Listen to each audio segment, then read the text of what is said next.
So, how do you speed up the green and digital transition with state aid? Well, despite tough EU guidelines, there is an exemption. There's been an exemption since last year, and we want to talk about that policy and how it's been put to practice. Hi, everybody. I'm Chris Burns. This is the latest Cluster Talk and the last of this year. This is a series organized by the European Cluster Collaboration Platform, ECCP, with 1,500 organizations spread across the EU and beyond on behalf of DG Grow at the European Commission. Let's go to the agenda. Let's see what we're going to do today. We start with cluster news from Angela. Then we have a presentation from Rodrigo from the European Commission about what this is all about. It's called the General Block Exemption Regulation, GBER. We're always really good at alphabet soup here at the in Brussels, but that gives us we're able to identify with it by calling it GBER. Then we have the panel debate, and we have three people from across the EU, and then finally funding opportunities again from Angela. Yeah, oh yeah, we have a couple of tech tips too. You use your Slido to answer the polls that we'll hit you with right after the commission presentation. Then we have Q&A that you can send in on the Q&A button. There's also a great chat function you can hit on and watch too, because there's a lot of exchange there. There's a button to raise your hand. You can do that, and you can get involved straight on screen. And then please note that this is being recorded. And the slides that you will see today, you can look back on the website to see those. Keep in mind, if you hear something great, please send it out on hashtag EU Clusters Talks, hashtag EU Clusters Talks. And that's about it. Let's go to the news from Angela. Hello. Hello, Chris. Hello, everyone. Very happy to be here today for the last Cluster Talk of the year. Let's start with our news. We want to present, first of all, the next edition of the Cluster Collaboration Labs, which will be held in Zaragoza, in Spain, 19-20 March. As many of you may already know, this is a workshop style event. This time we're having special focus on artificial intelligence solutions and projects. And it is an excellent opportunity to meet new partners, discuss project ideas, and initiate collaborations. The topics, the challenges that you can find in this C2 lab will be AI for net zero technologies, AI for industrial transformation and competitiveness, AI for healthcare innovation, AI for dual use technologies, for smart cities, collaborative AI infrastructure, AI for crisis management. And as always in the City Labs, you can also pitch and present your own project idea and work with your peers around this possibility. There is still time also until 20 December to apply for the call of expression of interest for cluster mid-regions. 10 cluster mid-regions are going to be organized by the European Cluster Collaboration Platform on behalf of the European Commission. The objective is fostering collaboration between clusters and regional authorities. You can apply either if you are a cluster stakeholder or if you're working in a regional agency for economic development or in any business group. You may need a letter of support for your application, which has to be in English. There is also this possibility to work if you're a company or a startup together with the EU Business Hub um, in the program which supports EU companies in the green and low carbon technologies, digital solutions for the markets of Japan and the Republic of Korea. There will be 10 missions, business missions to each one of the countries. And the one example of upcoming business missions are the EU Business Hub and the Smart Energy Week in spring in Tokyo, 17 until 21st of February, and the healthcare and medical equipment in Korea in Seoul, 17 until 21st of March. And it's a great way to remind us all of the Angela, of the global reach of the Sure, ECCP. sure. And yeah, of course, thank you for bringing that up.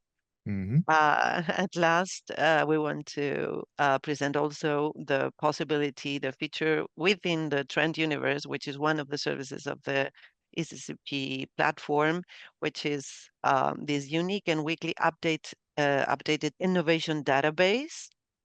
You can register for free, and there are, if you want, enhanced filter and options tailored to your cluster or your business needs. You can create your personalized collection, and you just have to go to the Trend Universe on the ECCP website, then go to content section, get your filters if you need it, and access to a valuable source of inspiration and information.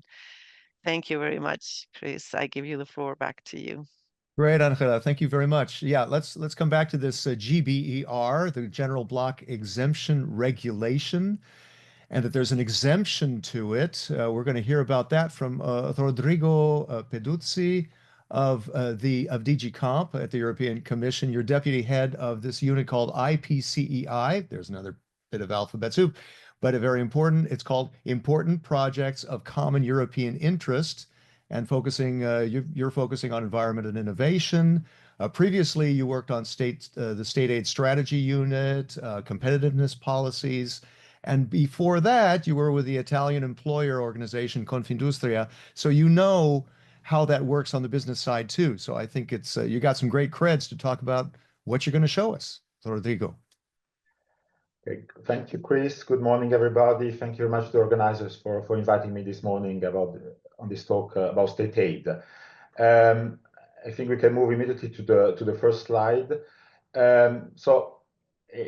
This slide tries to summarize a lot of things, as you can imagine, but in a nutshell, really. Under the treaty that the member states signed to, there are rules to ensure that competition is fair between enterprises in the EU, in the internal market. So that's the treaty on the functioning of the European Union, that's which is the correct, Chris. governing treaty. It's now it's the Lisbon, right? Yeah, precisely, indeed, Yeah. precisely. And we have articles there, just a few articles actually that deal specifically with state aid control. Why do we have state aid control in the EU? Is because member states, their behavior and subsidizing companies can also distort competition in the internal market and, let's say, compromise the level playing field that we're aiming at to achieve. This is why there's a general principle in this treaty, which is that state aid is incompatible. State aid is prohibited. That's the general principle of the treaty. There should not be state aid distorting internal market.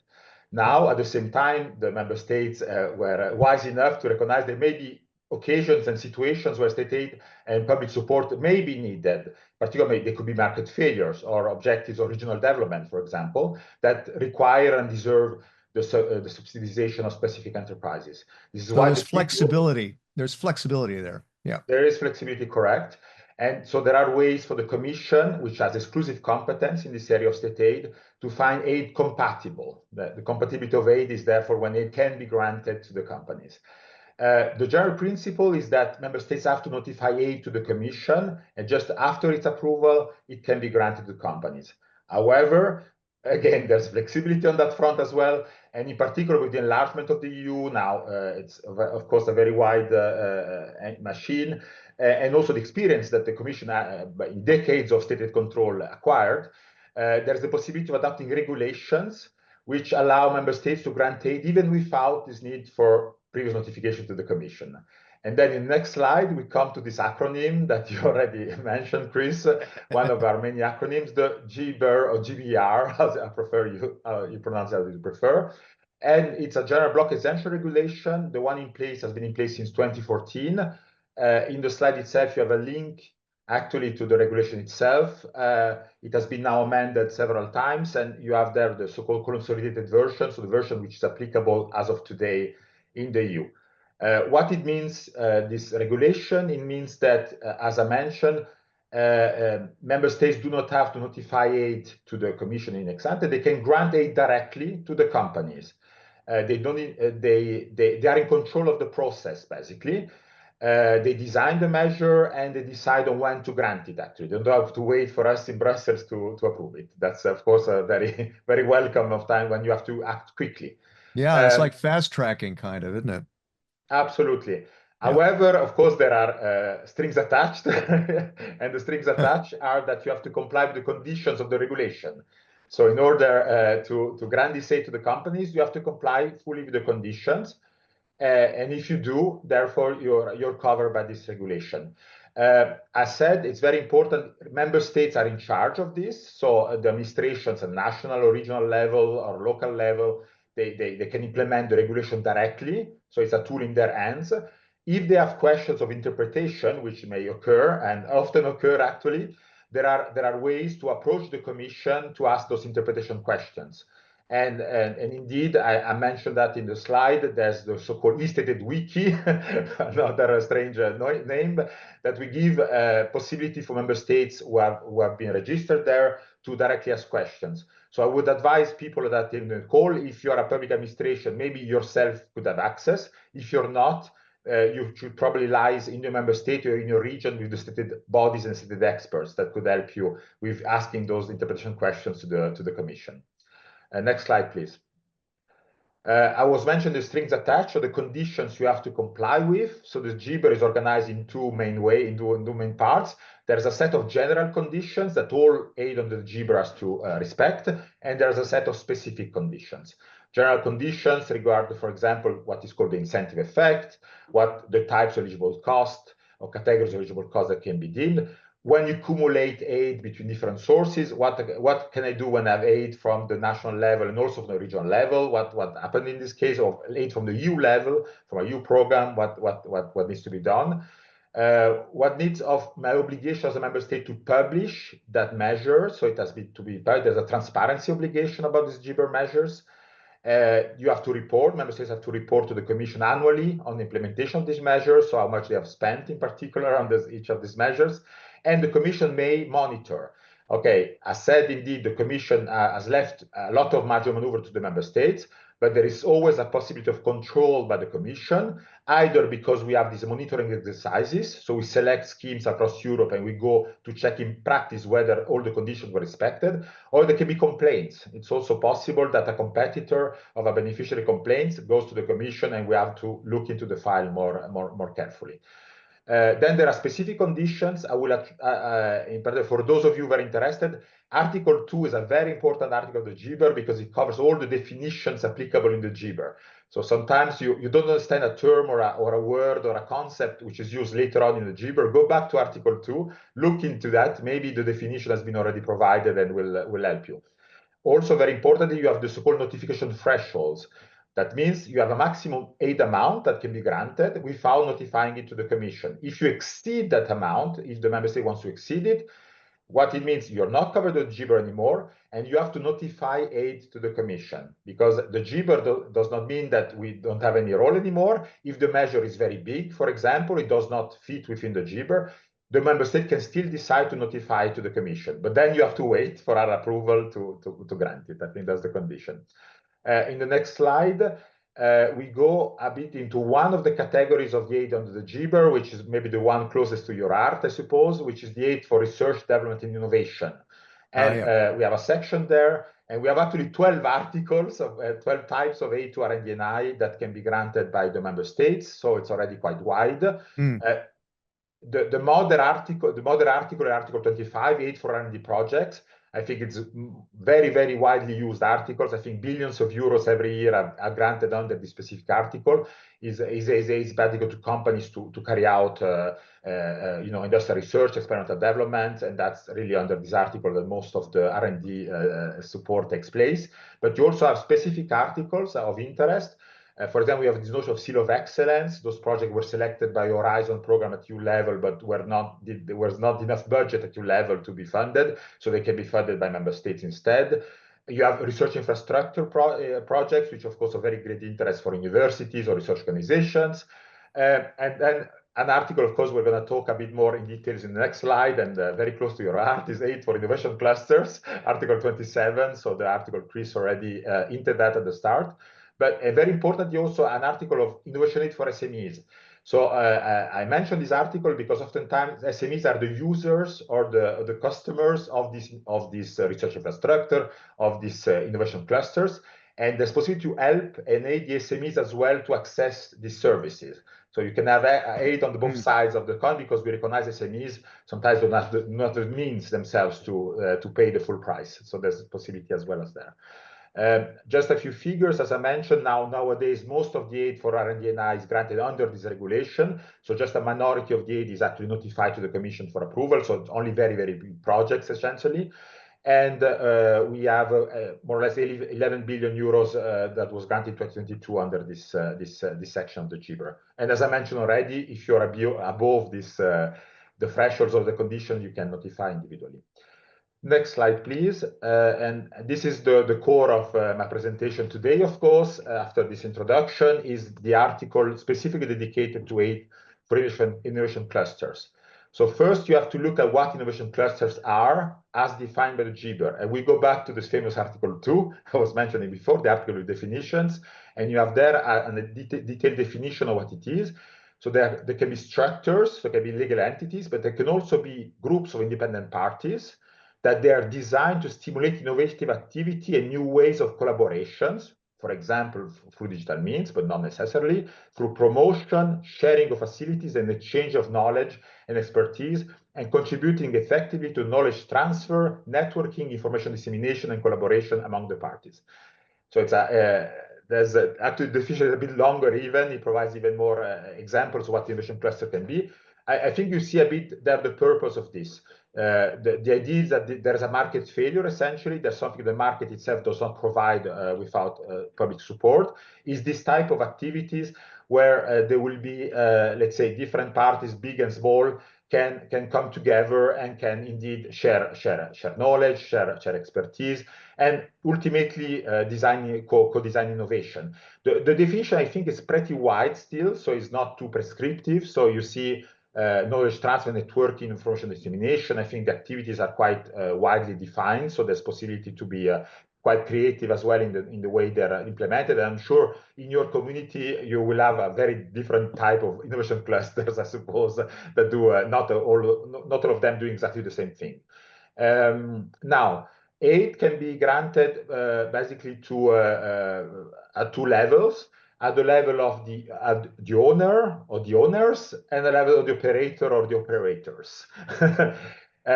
It's important for us that there's separate accounting. So if there's the same player does different things, both partly is also an owner and an operator, it separates accounts. So we have the member states, the authorities can really see what costs are attributed to one activity instead of the other.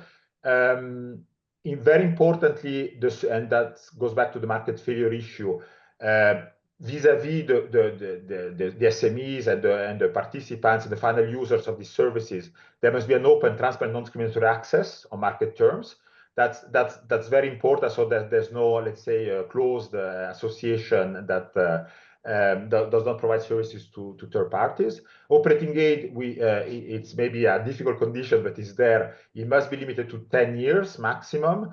Right. We feel indeed at some point the cluster after the startup phase should become self-sufficient in terms of operating aid. So that's the principle here of aid, not creating aid junkies, so clusters that will be aided forever and ever, but at some point they can become self-sufficient and self-funding. And we have this threshold of notification was mentioned before, up to 10 million euros per cluster. So below that threshold, up to that threshold, the aid can be covered by the regulation. I was mentioning there are two types of aid. So a category of investment aid, a category of operating aid. What's the difference? Investment aid is essentially for the construction of the cluster itself, the facilities, and it's really the building mostly, not only, but the assets, the equipment needed, the rooms, the projectors, or whatever is needed for the facility itself. Really, the assets are needed for that. We have the intensity of 50%. Again, why don't we give 100% in intensities? Because there's an idea of skin in the game, actually. So those who operate or own the cluster itself have to put a bit of their own money in order to make us believe that they really believe in this project. Actually, Yeah, the it's a project is risk not. sharing, I guess you might call it, right? Yeah. I think it's very good. With the possibility of increasing more than 50% if you are in specific assisted areas of Europe. Maybe, I mean, some of you may come from these areas in the course, so you could have actually bonuses and have even more than 50% in intensity from these areas of Europe. There's also operating aid. Operating aid, indeed, it's for the life of the once it's been constructed, let's say, and built. You have to make it alive. And so, indeed, we talk about the animation of the cluster, marketing of the cluster, management of the cluster, and we're talking about the cost of the people who are going to work there, essentially, right? So the people who are going to actually operate it and work there and make it alive, and also the administrative costs linked to it, of course, the overheads, and so of course the day-by-day operation of a facility like that. And there again, we have a need intensity of 50%. Importantly, the 50% has to be considered along the 10 years in average. So actually, you could have potentially more at intensity in the very first years and less during the later years. So that's also a flexibility possibility. With that, I hope I introduced briefly the subject, and I'm happy to have a discussion with you on these issues. That's great, Rodrigo. Thank you very much. And I do, yes, it's great if you can hang on and stay on with us because I'm sure there will be some questions after this. In fact, we have some Slido cues for the audience, and maybe you can get your feedback on that. You can see the QR code there. You can also do it by going slido.com and then hashtag state aid. So if you could be ready with that, everyone. And we go to the first question. So what do you see as the biggest challenge in applying state aid for innovation clusters? What's the biggest challenge? Is bureaucracy, lack of clarity, insufficient funding, uncertainty and eligibility, or something else? And there we would invite you to put something in the chat if there's something more specific.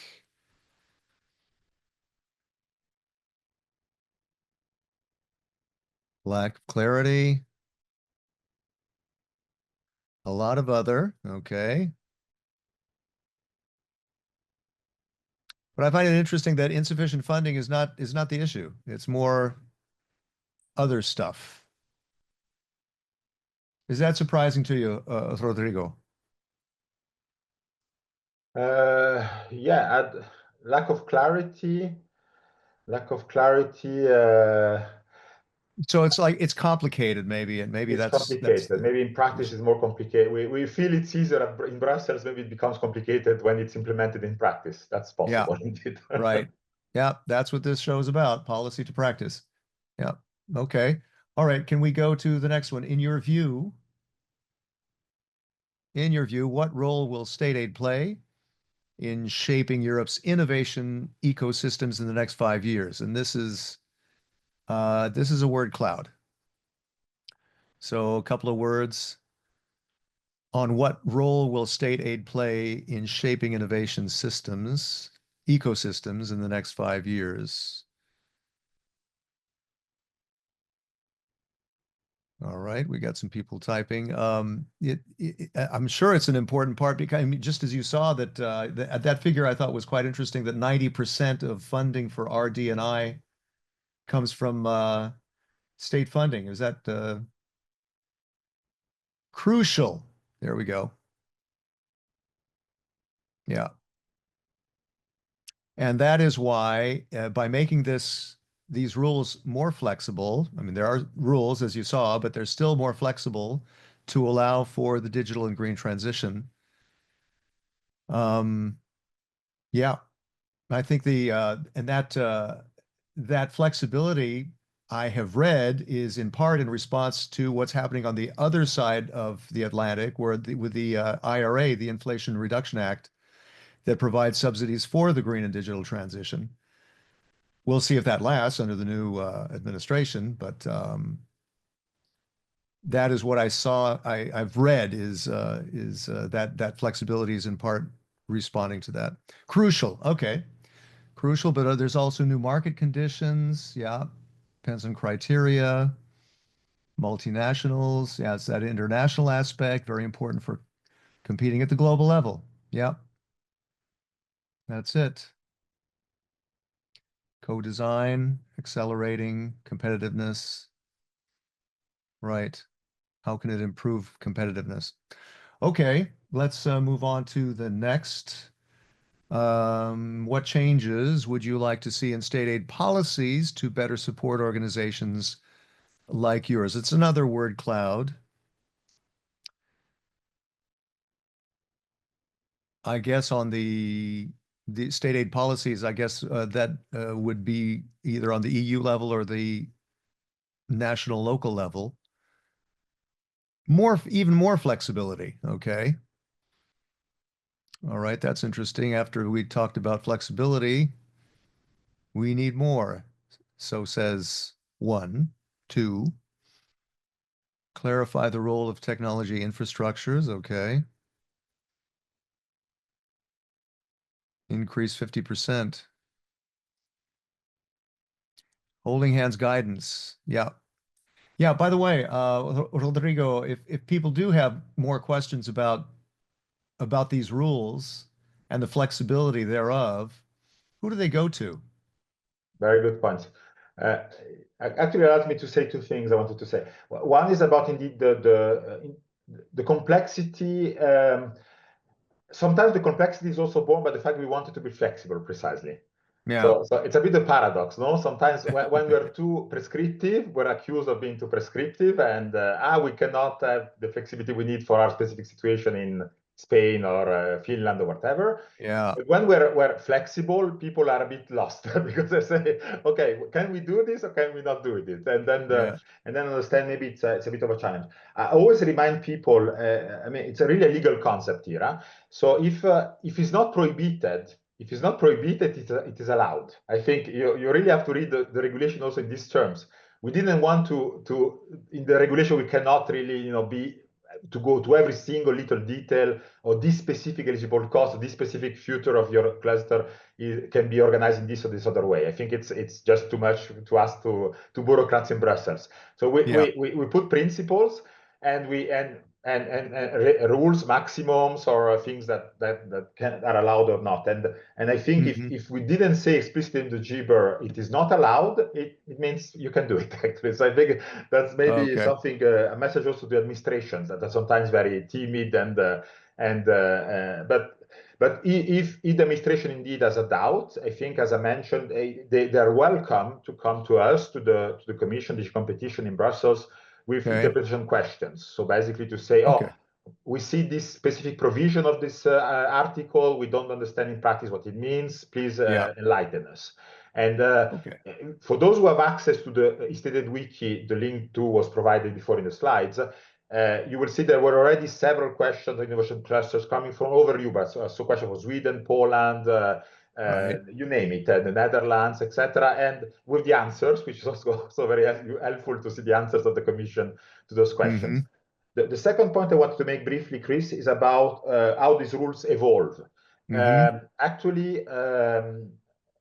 from time to time, we amend the regulation. The Commission amends the regulation. So I said it's Right. a 2014 regulation. It has been already amended several times since. Last time it was amended, indeed, also a bit in relation to IRA, as you said, was in 2023, actually. There will be certainly be other revisions coming in the next couple of years. I think it's just the normality of such big regulations to be regularly amended.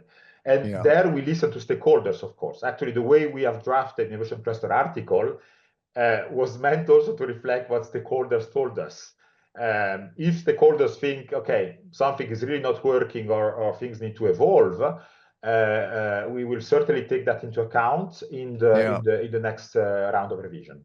Well, and that's what's important about shows like this, about sessions we have like this, which is about it's a two-way street. You get feedback. You see lots of feedback there on the changes they would like to see the participants. Um, quite a list, but a part of it is more flexibility, right? On the 10-year limit and so forth. So I'm sure those are points well taken for you and others at the commission. Yeah. Okay. Well, thanks everybody for your input. That's really great. That will be taken into account. Thanks, Rodrigo. Please stay on with us because we just might have other questions for you. But let's go to the panel. Let's start with, you can see the list there. Annie is on the top. Can we go to Annie? Can we go to you first? Sure. Okay, good. I have to click on the camera. Yeah, there I am. Yeah, everybody, yeah, all the speakers, yeah, Annie, Donato, David, if you can put your cameras on now. And Annie, welcome back because I've spoken with you before. You're head of unit at the Cluster Policy of Cluster Policy and Strategic Relations at VLAIO. That's the Flanders Agency for Innovation and Entrepreneurship. You've been working a long time in innovation, helping innovation through the Flemish government in Belgium. I saw you were also with Solvay for 10 years, so you saw also on the private sector side how things work. Tell us the impact of this exemption. Do you see already that this exemption is, as Rodrigo said, it's about a year and a half old. What impact do you see or prospects thereof? Well, I see companies interested in participating. It's European-wide, the IP case. It's important also that the companies in our region can be part of this. So as a government, we try to connect the companies to this IP case. But it's also important that we don't forget the regional situation. Having companies working together regionally, that's the first step to do. And for this first step, the cluster organizations are very important because they are so close to the companies. So they first make the companies in the region working together, and they can help us finding the right companies to participate to this IP case as well. So it's important to have this regional ecosystem before participating to the European ecosystems. So as I guess maybe you can serve as a go-between between these companies and also the state aid, right? The government, and have you seen more flexibility there in Belgium on state funding thanks to that exemption? Have you seen anything like that? Well, we've seen, especially there's this first industrial employment, which is possible in these exemption regulations. So that's a nice situation, but it's mainly for large companies. So what we like to find is more the exemptions that there are for smaller companies participating in the European digital innovation hubs. Also, Article 27, this cluster article, is one of the ways you can give support to organizations that support the company. Because I've said that before, as a government, we cannot reach out to 400 food companies, but a cluster organization can bring them together. And when we want to reach out to these companies, we ask the cluster organizations to do that. And they are close to the companies, they know the companies, they are a trusted partner of the companies. So that's how it's important for us as a government to be able to work with these cluster organizations. Okay, stay on. Let me go to David Fernandez, Head of Cluster Development at SPRI, S-P-R-I. That's the Basque Business Development Agency. And you've also worked through SPRI in Brazil and Asia, Oceania. So you've been connected to other parts of the world through that work. What impact have you seen concretely, David, from this flexibility in the funding?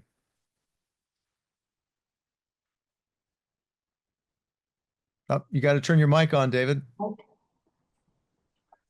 Yes, thank you so much for your introduction, Chris. Well, regarding the regulation, we think this adding of flexibility can improve the way that the companies access and cluster organizations access the state aid. But still, we see that although, for instance, raising the threshold can be important in some situations, I think that, as Annie said, maybe flexibility should take into account other questions.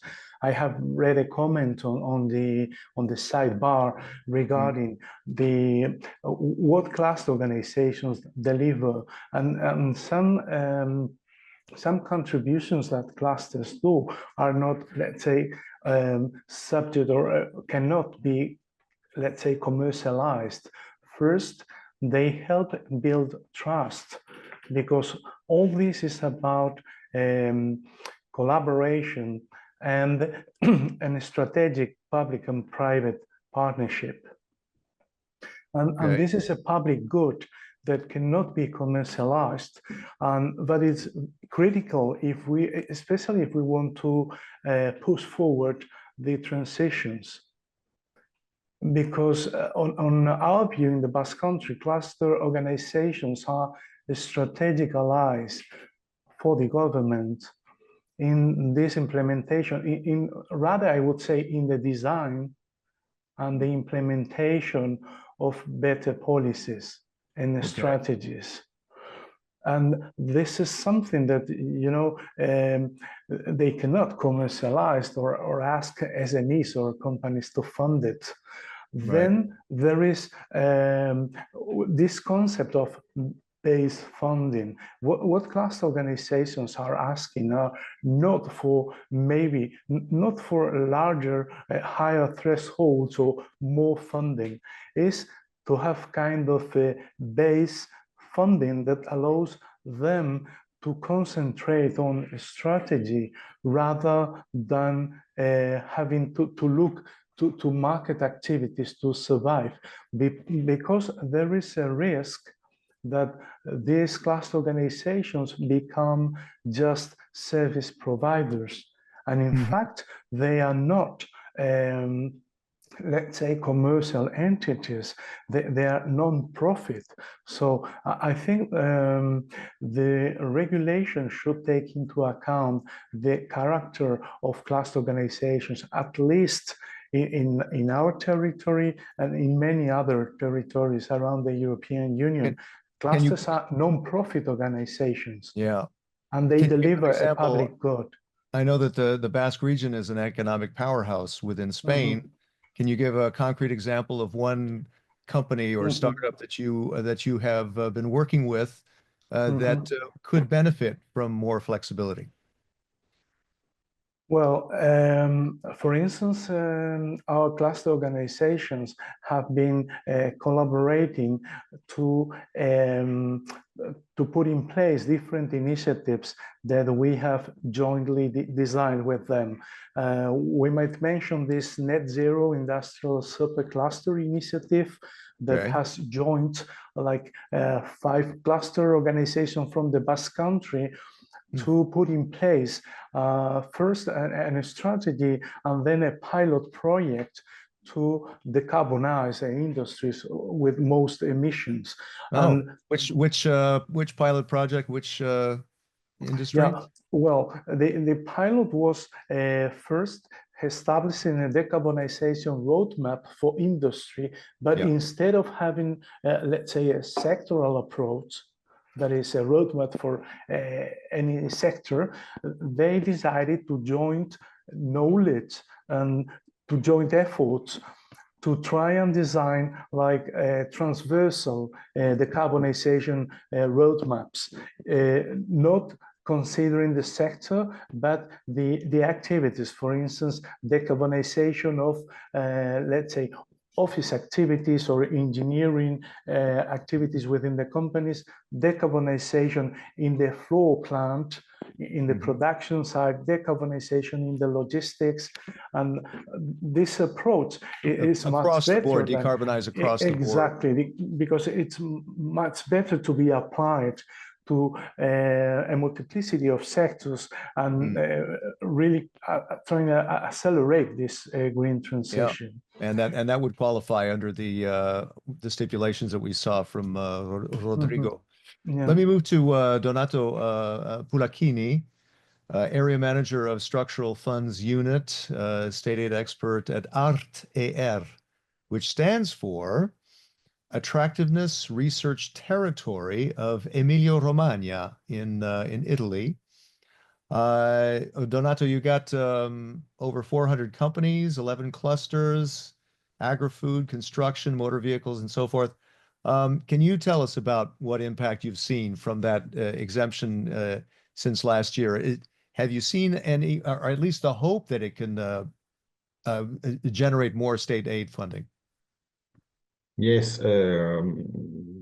we have, as you told, 11 clusters. We financed them since 2017. Let me say something about this cluster. 4 of these are non-profit foundation, 5 are consortia, and 2 are universities. Then I totally agree with David Fernandez. All of them are no-profit organization. And let me say this is a little bit strange. So I think that and I have to find some confirmation on this meeting that most of the such organization all over Europe are no-profit organization. Then why these are state aid? I believe, as David Fernandez, that these are not economic activities. Only in some cases you can find economic activities. Most of them are activities related to networking, spreading of information, conference, meetings, and so on, that is part of the activity of the ecosystem that allow a region to grow. Mm-hmm. As an overall growth, not specific to single companies. Right. Most of these services are devoted in our regions to SMEs, and in particular to small companies and to startups. Then it's very difficult to help such kind of companies, asking them to pay for services. Let me say that Can you give a concrete example in one of those sectors? There's also tourism, health, culture, energy, big data, in addition to agri-food, construction, motor vehicles. Can you give us one company and the predicament they're in? Oh, let me say that in the automotive sector, we don't help the main company, which like Ferrari or Lamborghini. No, yeah, but suppliers, right? The suppliers. Yeah. It's very important to help suppliers because some new technologies or the impact of the EU regulation has to be applied for such companies, but they don't have the internal competence, the knowledge to apply without helping that comes from organization like us. Like the cluster, yeah, right. Yeah. And so that's why it's so important. And you know, could this this GBER exemption allow more state aid to flow? You haven't seen that yet, but you hope to see it under that exemption, right? Let me say that I totally agree with most of the people that wrote on the chat asking for the elimination of 10 years limit. Why there is a limit of 10 years? Why this kind of organization has to be self-sufficient? In our case, most of the shareholders are public shareholders.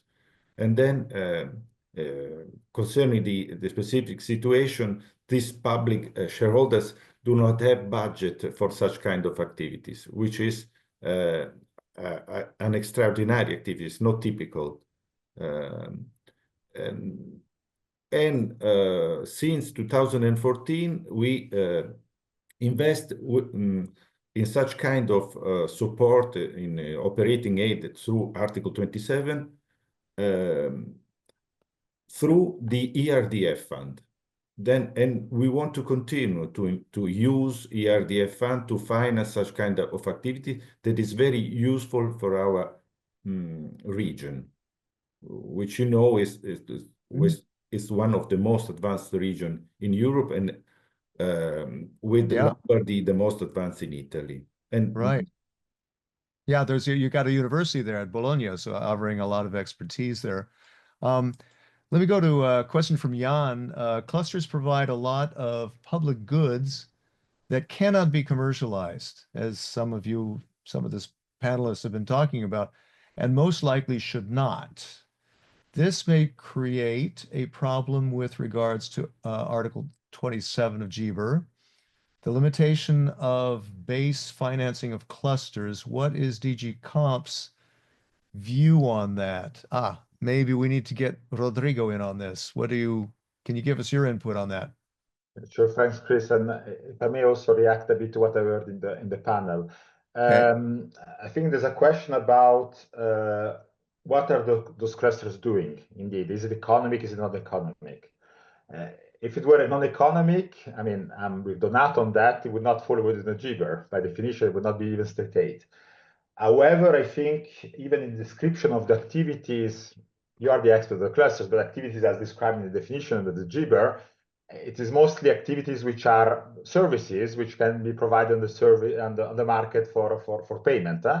So connecting people, putting people together, networking people. I mean, all these are services that are commercialized nowadays. So there is a service on the market, and if there is a service on the market, regardless of the status of the entity, profit or non-profit, this is indifferent in this case. We have aid, we have state aid.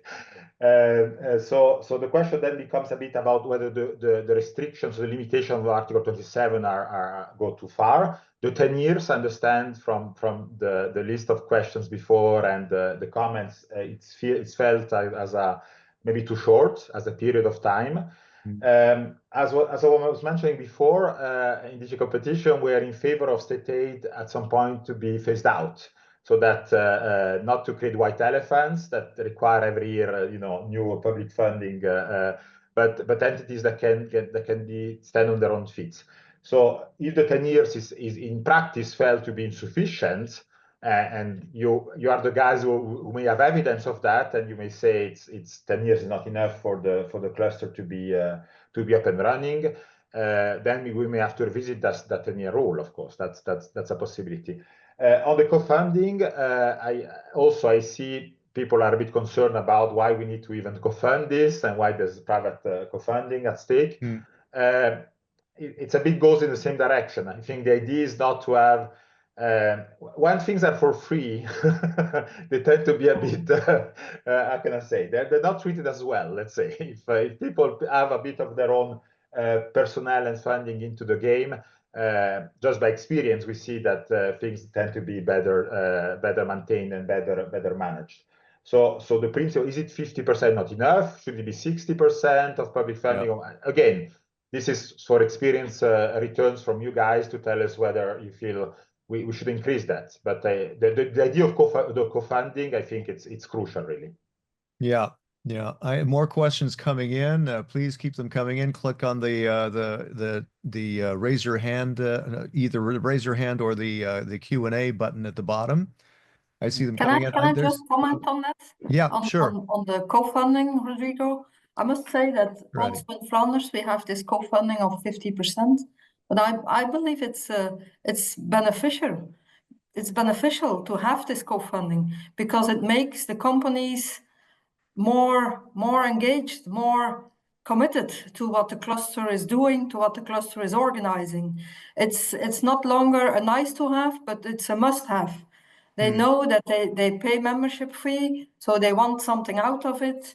They attend the meetings, the board meetings with all representatives of companies are very well organized, or they really give direction to the roadmaps, what the cluster will be working on. So the 50% co-funding, I believe personally in Flanders, it's working very well. It's a good thing.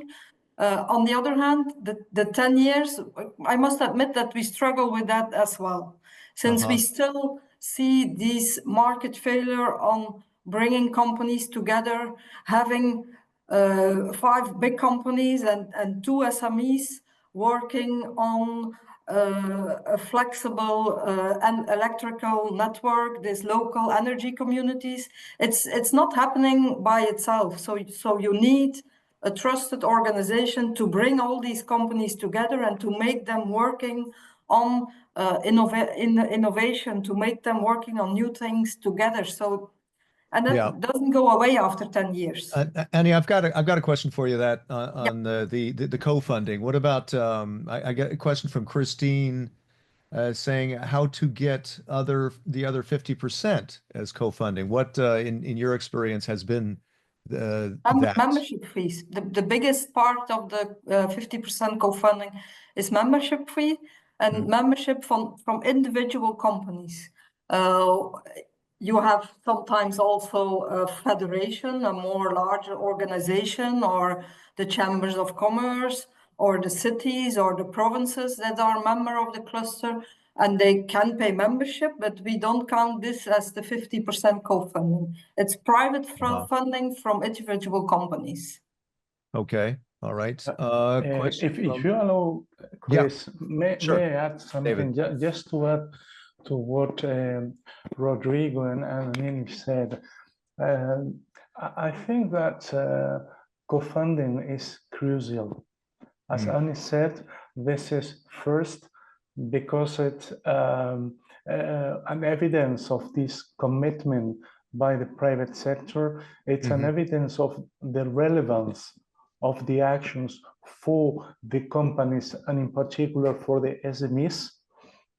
But on the other hand, well, beyond this necessary private contribution, let me say that in the Basque Country also, cluster support program represents around 18% of the total budget of cluster organizations.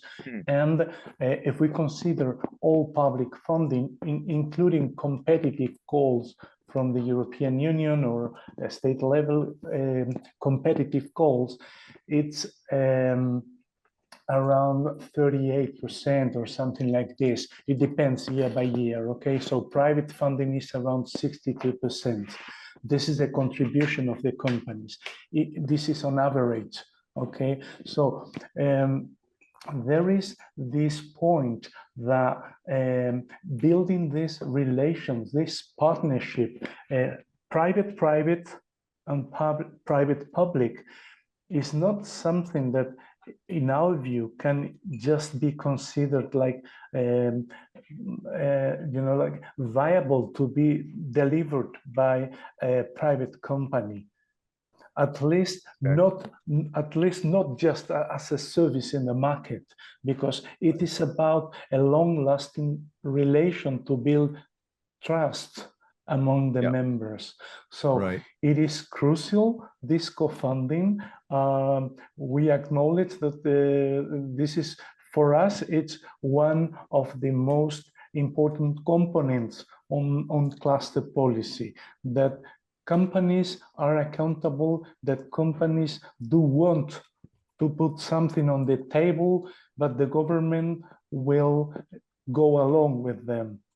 But on the other hand, the coordination failure, if you allow, does not stops after a time limit, because the challenges grow and the partnership grows as well with more members. There's a question from Anne Sormunen. Co-funding, or it's a statement, co-funding from the private sector is harder to get during a downturn in the economy. Is there a here, and then one from Inga is, so if we manage to get it, it means we are important enough. Question of getting funding from the private sector. Among the panel, can you talk about an experience where you were able to attract that funding from the private sector? What does it take? Maybe Annie. We've seen that during the COVID pandemic, that it was very hard for companies for the cluster organizations to have this membership on the same level. It kind of obliged them to offer different services, because the services they used to offer were like workshops and bringing the companies together. But at that time, it was not possible anymore. But instead of that, they had to rethink their organization, and they very quickly also organized Zoom meetings or Teams meetings, and have the possibility to discuss the problems. Because also during COVID, especially the logistics cluster, they had this resilience task force, all online meetings, but as they already have these companies as trusted partnership, they could talk to them on the screen as we are doing now. And that was important because it was not just the government paying them. The companies asked them, do something for us. We need a solution for this situation. Yeah. Here's another related question from Vasily. What are the tangible values that the private sector companies receive from being part of the cluster? I would suggest that the private sector brings valuable insights to the cluster, and they may not see a long-term value being a part. Should they be required to continue to co-fund such an initiative? Of course, if the cluster is unlocking access to EU programs, that would make more sense. However, smaller innovative companies may not be able to afford the membership fee. So there are different factors there on these smaller companies and getting involved.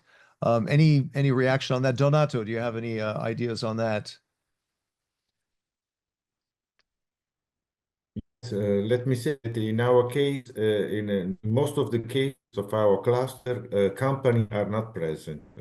Most of the cases, the members are municipalities, chamber of commerce, universities, and other public organizations. Only in some cases you find some big companies. Let me say that in these cases, these big companies act like donors. They have there's not a specific objective they want to achieve through this participation, but it's a kind of contribution for the local development of the area where they are based.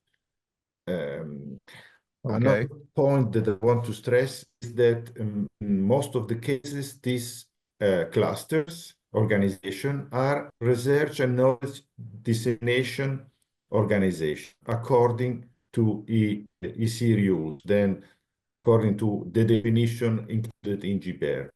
Then can you give us one example of one case? Can you speak concretely about one case? Most all of them are research and knowledge organization. Let me say IRET, which is a research institute based on Ozzano in Bologna, is a research institute which works on health sector, and its foundation. And this foundation is, in fact, has the characteristics of a research and knowledge dissemination organization.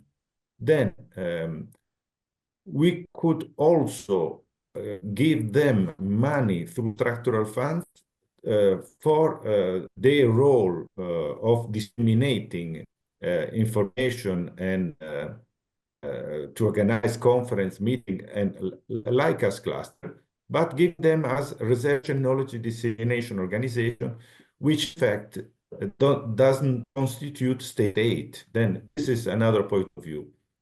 And finally, another point of view that I want to stress is that we have another article which is important, the 28. Through 28, we can give money to small companies to acquire services coming from cluster organization. Then if we can, in some cases, we can define a service that can be priced as a market service. And in this case, we can, instead of promoting the supply, we can promote the demand, then giving money to small companies to acquire some kind of services, and then finance in this way the clusters. Okay, I got a question from Anne Beens regarding the membership fees at the with the clusters, are bigger companies contributing more than the smaller ones? Who would like to answer that among the panel? I can answer that. Okay, Annie. I must say that in Flanders, we leave it up to the cluster organization how they make sure that they have the 50% co-funding. But we see a lot of variety. Some say that like startups can join for free the first 2 years. Some have like €100 membership fee for startups or even less. So it's a small amount. Most cluster organizations differentiate between SMEs and large companies. The large companies pay more, but the large companies can then also call on other services.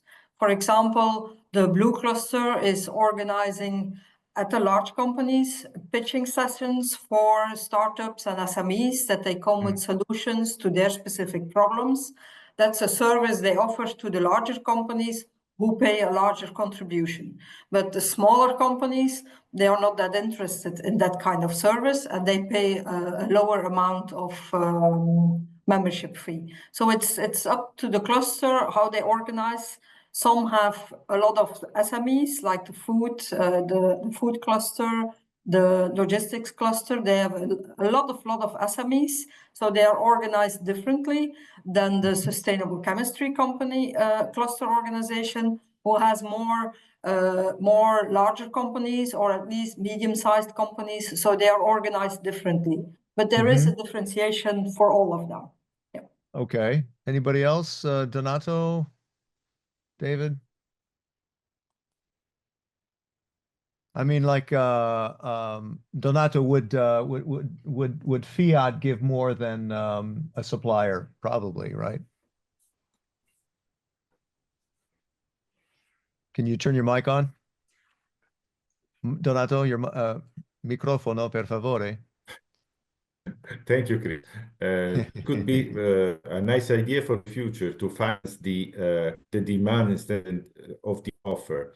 Now we are thinking, for us, it's the last 2 years of for the completion of the 10 years period. Then we have to imagine the future of such cluster, and then to imagine if they can survive by themselves. I don't think so. Probably we have to, as a regional government through ERDF, to continue, and we have to imagine which is the best way. Then I'm here also to hear which are the ideas coming from the other cluster for the same objective, as to give continuity to such a kind of organization. Okay. We have about 5 minutes left. Less than 5 minutes. Can we look ahead on future impact? Now, I know this exemption has been only, in effect for a year or so. What about the future? I mean, this, as Rodrigo laid it out, it does allow for flexibility. What hope do you have that will allow for more state funding in the future? Can you speak of one company that could benefit from that in your cluster? Can I start with Annie? I must admit I was reading the questions and answer. Can you quickly repeat your question, Chris? I'm sorry. Well, I'm just looking at the future. What future is there thanks to this exemption, the Article 27? How much hope do you have that will free up more state funding for small companies? Well, I really hope this will continue to be possible to fund the cluster, as I said before, especially for green digital transition. The market failure is not going away after 10 years. No. When we see small startups on different proteins in the food sector, having them connected to the community of food companies or food processing companies, it helps them to make these steps from startup to scale up to a company in Flanders.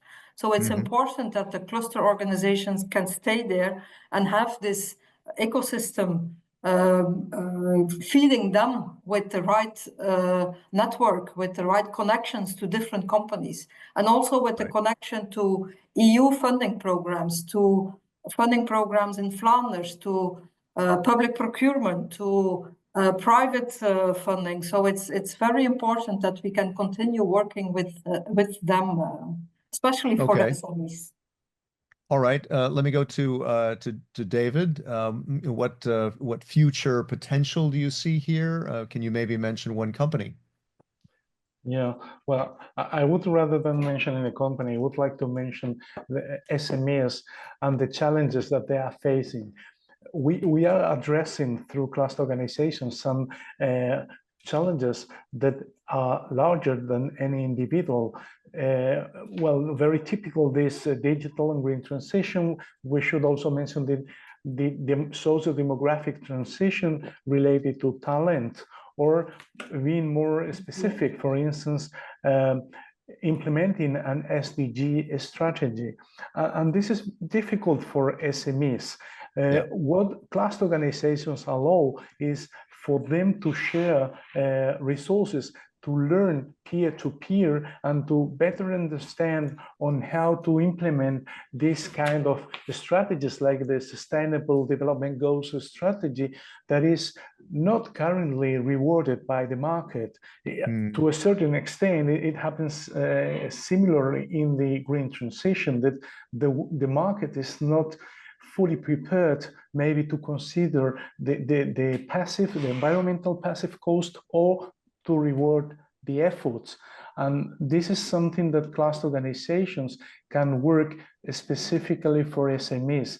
But well, we need, in our case in particular as well, we need to make sure that we can extend at least just one basic part of the funding for as long as the challenges remain, because the challenges remain, and the need for growing the cluster and delivering to more of the industrial tissue remains. That is our point. Okay. Thank you, Chris. Good. Then also a final word on the future from Donato, and then I'd like to go to Rodrigo for a final word as well. If Rodrigo, you can turn your camera back on, but let's go to Donato first. What do you see for the future regarding this exemption? What hope do you have it could free up more funding? First of all, I totally agree on what Anne and David said. I don't want to repeat something on that. I just want to stress on a new factor, which is the appearance of the artificial intelligence, and the impact that such kind of technology can put on the companies. Then this is a new challenge.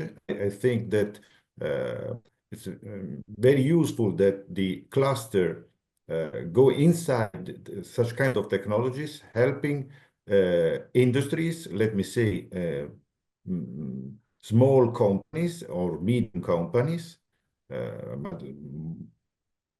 even the small ones, to imagine the future in which they can use artificial intelligence and not be distracted by artificial intelligence.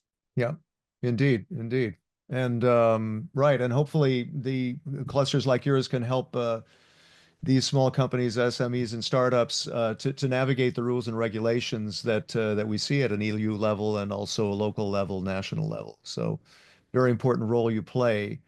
Rodrigo, a final word. That was important discussion. I mean, I'm hearing the complications. Despite that flexibility, there are still complications. It's not easy in an economy like we have right now, right?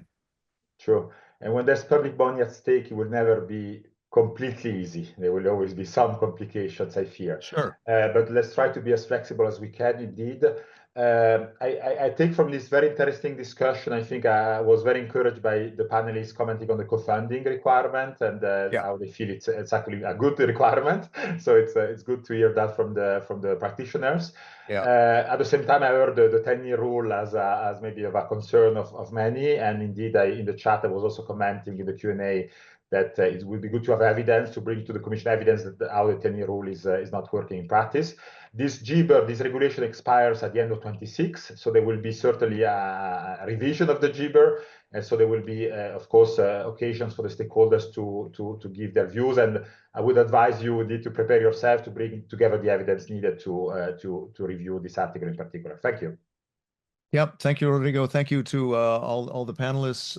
Let's move quickly to the funding opportunities by Angela, please.